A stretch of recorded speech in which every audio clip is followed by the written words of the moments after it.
They thought a little paint could shut me up.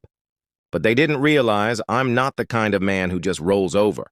I've been running a small custom metal workshop out of my garage for 5 years.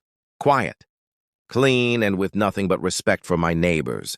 To help folks find me, I put up a small wooden sign above my garage. Mike's Metalworks Custom Builds. It wasn't big or flashy, just simple and handmade. But one morning I walk outside with my coffee and the sign's completely gone.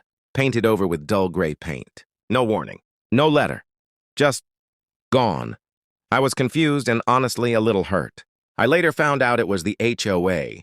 They claimed my sign broke some kind of community aesthetic rule, which, funny enough, they never mentioned before. What made it worse? The HOA building, just across the street, had a huge, bold sign of their own. I tried to handle it the right way. I emailed, called, even visited their office. No response. They ignored me like I didn't exist. That's when I decided to respond in the only language I truly know: steel and welding.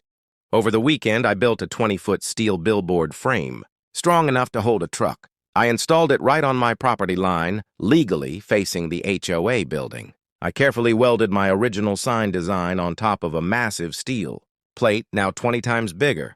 It didn't break any rules, didn't say a single rude word, but it said everything that needed to be said. The HOA was furious, but legally they couldn't do anything. Weeks passed, and finally they reached out to discuss solutions. I agreed to remove the giant billboard. On one condition, they put it in writing that I could reinstall my original sign. They agreed, and I thought that was the end. But here's the twist. 2 weeks later, I get a thank you letter from 3 neighbors. Turns out, my move inspired them to stand up against other unfair HOA rules too.